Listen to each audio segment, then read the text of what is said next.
अध्याय 13 सूचीबद्ध कंपनियों की तुलना। ई बिजनेस।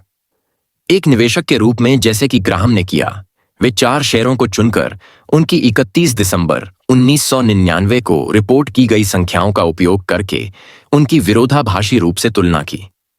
यह एक ऐसा समय होता है जो हमें शेयर बाजार में दर्ज मूल्यांकन के सबसे कठोर चरम दृश्यों को देखने में सक्षम बनाता है। इमर्सन इलेक्ट्रिक के, जिसका शेयर टिकट नाम EMR है, इसे 1990 में स्थापित किया गया था। यह ग्राहम की मूल चौकड़ी का एकमात्र जीवित सदस्य है। यह बिजली उपकरण, एयर कंडीशनिंग और बिजली की मोटरों सहित उत्पादों की एक विस्तृत श्रृंखला बनाता है। EMC कॉर्प, जिसका टिकर प्रतीक EMC है, यह 1979 से पहले स्थापित की गई थी। यह कंपनियों को कंप्यूटर नेटवर्क पर इलेक्ट्रॉनिक जानकारी के भंडारण को स्वचालित करने में सक्षम बनाता है। वॉशिंगटन के एक्सपेडिटर इंटरनेशनल इंक, जिसका टिकर सिंबल XPD है, यह 1979 में सिएटल में स्थापित शिपर्स को दुनिया भर में सामानों की आवाजाही को व्यवस्थित करने और ट्रैक करने में मदद करता है।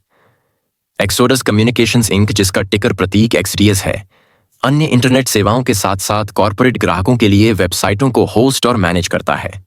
इसने मार्च 1998 में पहली बार अपने शेयर जनता को बेचे थे। Electric, not electrifying. ग्राहम के 4 शेयरों में से सबसे महंगा इमर्सन इलेक्ट्रिक, जो हमारे अपडेटेड ग्रुप में सबसे सस्ता था। हमारी पुरानी अर्थव्यवस्था के उद्योगों में अपने आधार के साथ इमर्सन 1990 के दशक के अंत में एक बोरिंग शेयर लग रहा था। साल 1998 और 1999 में इमर्सन के शेयर ने S&P 500 इंडेक्स को क्यूमुलेटिव 49.7% अंकों से पीछे छोड़ दिया, जो एक गलत अंडर परफॉर्मेंस था। लेकिन वह तो इमर्सन स्टॉक था। इमर्सन कंपनी के बारे में क्या? 1999 में इमर्सन ने $14.4 अरब की वस्तुओं और सेवाओं की बिक्री की, जो कि उस वर्ष से लगभग $1 अरब ज्यादा थी, जिससे इमर्सन को 1998 की तुलना में 6.9% अधिक $1.3 बिलियन की शुद्ध आय अर्जित हुई। पिछले 5 वर्षों में प्रति शेयर आय 8.3% की मजबूत औसत दर से बढ़ी थी। इमसॉन का लाभांश 2 गुने से 1.30 प्रति शेयर अधिक था। बुक मूल्य $6.69 से $14.27 प्रति शेयर हो गया था। वैल्यू लाइन के अनुसार 1990 के दशक के दौरान इमर्सन का शुद्ध लाभ मार्जिन और एक व्यवसाय के रूप में इसकी दक्षता के प्रमुख उपायों पर क्रमशः 9% और 18% के आसपास उच्च स्तर पर रहा। इमर्सन ने लगातार 42 वर्षों तक अपनी कमाई में वृद्धि की थी और 43 सीधे वर्षों में अपने लाभांश को बढ़ाया था। यह अमेरिकी व्यापार में स्थिर विकास का सबसे लंबा समय था। साल के अंत में इमर्सन के शेयर की कीमत कंपनी के प्रति शेयर शुद्ध आय के 17.7 गुना थी। अपने बिजली उपकरणों की तरह इमर्सन कभी भी आकर्षक नहीं था, लेकिन यह विश्वसनीय था और इसने कभी भी ओवरहीटिंग का कोई संकेत नहीं दिया था। क्या EMC PDQ से आगे था? EMC कॉर्प 1990 के दशक के सबसे अच्छे प्रदर्शन वाले शेयरों में से एक था। इसकी स्पीड जादुई थी। यदि आपने 1990 की शुरुआत में EMC के शेयर में $10,000 का निवेश किया था, तो आपकी पूंजी 1999 में केवल 9 सालों में $8.1 मिलियन से अधिक हो गई थी। EMC के शेयरों ने अकेले 1999 में 157.1% रिटर्न दी थी। 1992 से 1999 तक 8 वर्षों में इमर्सन के शेयर की तुलना में अधिक वृद्धि हुई। EMC ने कभी लाभांश का भुगतान नहीं किया, इसके बजाय अपनी कंपनी की निरंतर वृद्धि के लिए धन प्रदान करके अपनी सारी कमाई को बनाए रखा। इसी साल 30 जनवरी को $54.625 की कीमत पर EMC के शेयर 103 गुना ज्यादा कारोबार कर रहे थे। यह इमर्सन के स्टॉक के मूल्यांकन स्तर का लगभग 6 गुना कमाई पूरे वर्ष के लिए रिपोर्ट करेगी। EMC के व्यापार के बारे में क्या? साल 1999 में EMC का राजस्व 24% बढ़कर $6.7 अरब हो गया था। इसके शेयर की प्रति वर्ष आय 61 सेंट से 96 सेंट तक बढ़ गई, जो 51% की वृद्धि थी। साल 1999 में समाप्त होने वाले 5 वर्षों में EMC की आय 28.8% की वार्षिक दर से बढ़ी थी और हर किसी को इंटरनेट कॉमर्स के ज्वार की लहर को चालू रहने की उम्मीद के साथ भविष्य भी उज्जवल लग रहा था। 1999 के दौरान मुख्य कार्यकारी अधिकारी ने बार बार भविष्यवाणी की कि राजस्व 2001 में 10 अरब डॉलर से 1998 में 5 करोड़ 4 लाख डॉलर तक पहुंच जाएगा, जिसमें 23% की औसत वार्षिक वृद्धि की आवश्यकता होगी। लेकिन वॉल स्ट्रीट के विश्लेषकों और अधिकांश निवेशकों को यकीन था कि ईएमसी ऐसा कर सकती है। आखिरकार पिछले 5 वर्षों में ईएमसी ने अपने राजस्व को 2 गुने से अधिक और अपनी शुद्ध आय को 3 गुना से बेहतर कर लिया। लेकिन 1995 से 1999 तक वैल्यू लाइन के अनुसार ईएमसी का शुद्ध लाभ मार्जिन 19.0% से घटकर 17.4% हो गया, जबकि पूंजी पर इसका रिटर्न 26.8% से घटकर 21% हो गया। हालांकि यह अभी भी अत्यधिक लाभदायक था, जबकि ईएमसी पहले से ही फिसल रहा था। और अक्टूबर 1999 में ईएमसी ने डेटा जनरल कॉर्पोरेशन का अधिग्रहण किया, जिसने उस वर्ष ईएमसी के राजस्व में लगभग 1.1 बिलियन डॉलर और जोड़े। अब डेटा जनरल से लाए गए अतिरिक्त राजस्व को घटाकर हम देख सकते हैं कि 1998 में ईएमसी के मौजूदा व्यवसायों की मात्रा 5.4 बिलियन डॉलर से बढ़कर 1999 में केवल 5.6 अरब डॉलर हो गई, जो केवल 3.6% की वृद्धि थी। दूसरे शब्दों में ईएमसी की वास्तविक विकास दर लगभग 0 थी, यहां तक कि एक साल में जब Y2K कंप्यूटर बग के डर ने कई कंपनियों को नई तकनीक पर रिकॉर्ड राशि खर्च करने के लिए प्रेरित किया था। फ्रेट पर एक सिंपल ट्विस्ट। ईएमसी के विपरीत एक्सपेडिटर्स इंटरनेशनल अभी तक मोल भाव करना नहीं सीख पाया था। हालांकि 1990 के दशक में कंपनी के शेयरों में 30% सालाना की वृद्धि हुई थी, लेकिन उस समय इसका बहुत बड़ा लाभ बहुत अंत में आया था, क्योंकि 1999 में यह शेयर 109.1% पर रिटर्न दे रहा था।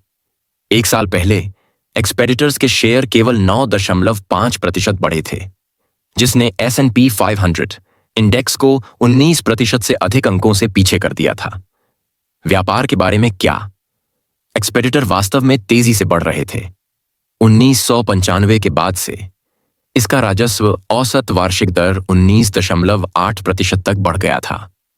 1999 के अंत में 1.4 अरब डॉलर से अधिक की अवधि में लगभग 3 गुना और प्रति शेयर आय 25.8% सालाना की वृद्धि हुई थी, जबकि लाभांश 27% वार्षिक क्लिप में बढ़ गया था।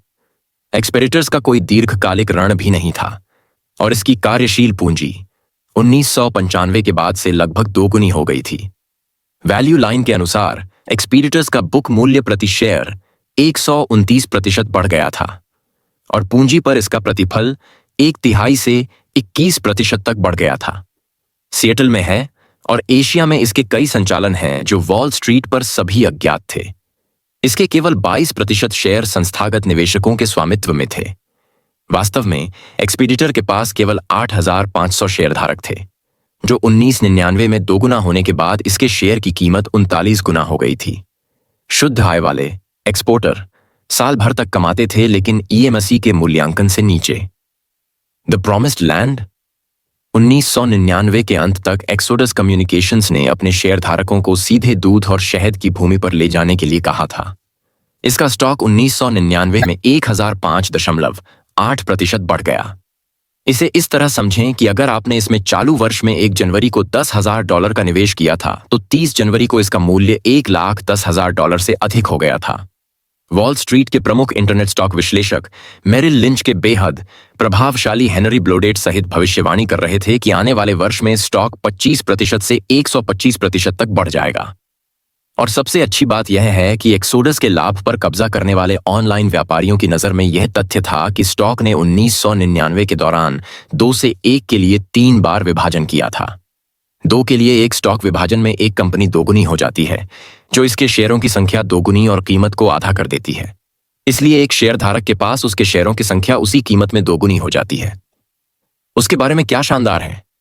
कल्पना कीजिए कि आपने मुझे एक पैसा दिया और मैंने फिर आपको 2 निकल्स वापस दिए और पूछा, क्या आप अब अमीर नहीं लग रहे हैं? आप शायद यह निष्कर्ष निकालेंगे कि मैं एक मूर्ख था या कि मैंने आपके साथ व्यापार करके गलती की थी। और फिर भी .com स्टॉक पर 1999 के उन्माद में ऑनलाइन व्यापारियों ने ठीक उसी तरह काम किया जैसे 2 निकल्स एक से अधिक मूल्य के होते हैं। वास्तव में यह बस एक खबर है कि एक शेयर 2 में विभाजित होगा जो तुरंत अपने शेयरों को 20% या उससे अधिक ड्राइव कर सकता है, क्योंकि ज्यादा शेयर मिलने से लोग अमीर हो जाते हैं। जनवरी में एक्सोडस के 100 शेयर खरीदने वाले किसी ने उन्हें अप्रैल में स्टॉक के विभाजन के समय 200 में बदल दिया। फिर वे 200 अगस्त में 400 में बदल गए, तब 400 दिसंबर में 800 हो गया। इन लोगों को यह महसूस करने के लिए रोमांचकारी था कि उन्होंने पहले स्थान पर 100 के मालिक के लिए 700 और शेयर प्राप्त किए थे। उनके लिए ऐसा महसूस हुआ कि पाया गया पैसा कभी भी ऐसा लगता है कि प्रति शेयर की कीमत में प्रत्येक विभाजन के साथ आधे में कटौती की गई थी। दिसंबर 1999 में एक अलग एक्सोडस शेयरधारक जो उन्हें हैंडल द्वारा दिया गया था, उसमें एक ऑनलाइन संदेश बोर्ड था जिस पर लिखा था कि अगर मैं 80 साल की उम्र तक इन शेयरों को धारण करने जा रहा हूं तो इसके बाद अगले वर्षों में इसके सैकड़ों बार विभाजित होने के बाद बासीओ बनने के करीब हूं। एक्सोडस व्यापार के बारे में क्या? ग्राहम तो इसे एक मैट सूट पहनकर वस्तार को एक 10 फुट के डंडे से भी इसे नहीं छुआ होगा। एक्सोडस का राजस्व 1998 में $52.7 मिलियन से बढ़कर 1999 में $242.1 मिलियन हो गया था, लेकिन 1999 में उनके राजस्व में $130.3 मिलियन का नुकसान हुआ था, जो कि पिछले साल की तुलना में 2 गुना था। कंपनी का कुल ऋण $2.6 बिलियन था और वह नकदी के लिए इतना भूखा था कि उसने अकेले दिसंबर के महीने में ही $971 मिलियन उधार लिया था। एक्सोडस की वार्षिक रिपोर्ट के अनुसार नई उधारी आने वाले वर्ष में अपने ब्याज भुगतान के लिए $50 मिलियन से अधिक जोड़ेगी। कंपनी ने 156 मिलियन की नकदी के साथ 1999 की शुरुआत की और नए वित्त पोषण में 1.3 अरब जुटाने के बाद भी वर्ष का समापन $1 अरब के नकद शेष के साथ किया, जिसका अर्थ है कि उसके व्यवसायों ने 1999 के दौरान $400 मिलियन से अधिक की नकदी को निगल लिया था। एक कंपनी कैसे ऐसी स्थिति में कब अपने ऋण का भुगतान कर सकती है? लेकिन निश्चित रूप से ऑनलाइन व्यापारियों को यह बताया गया था कि कंपनी स्वस्थ थी जिसका स्टॉक तेजी से बढ़ रहा था। इस स्टॉक का नाम लॉन्च पैड 999 नाम का उपयोग करके एक व्यापारियों को धोखा दिया जो अनंत तक वह उससे आगे और बढ़ना जारी रहेगा।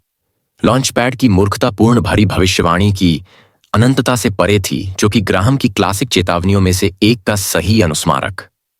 आज का निवेशक में ग्राहम हमें बताते हैं, जो भविष्य की आशंका से इतना चिंतित हो कि वह पहले से ही इसके लिए सुंदर भुगतान कर रहा हो और इसके लिए उसने इतने अध्ययन और देखभाल के साथ जो अनुमान लगाया हो जो वास्तव में पूरा हो सकता है, लेकिन फिर भी उसे कोई लाभ नहीं हो रहा हो, तब उसे इस हद तक असफल हो जाना चाहिए कि जब वह वास्तव में एक अस्थायी और शायद स्थायी नुकसान का सामना कर सकता है।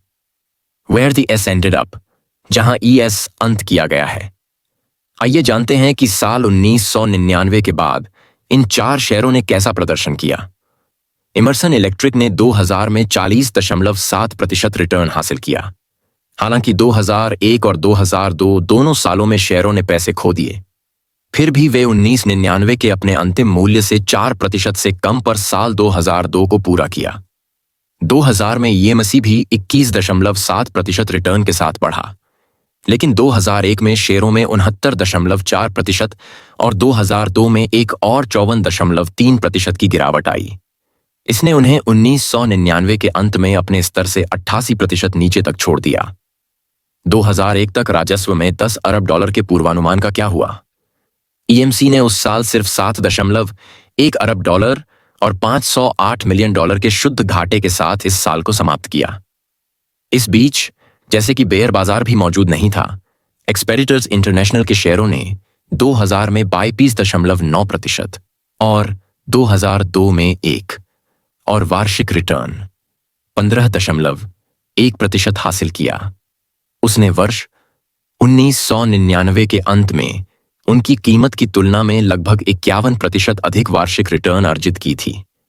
एक्सोडस का स्टॉक 2000 में 55% और 2001 में 99.8% पर लुढ़क गया। 26 सितंबर 2001 को एक्सोडस ने दिवालियेपन संरक्षण के लिए अपना दावा दायर किया।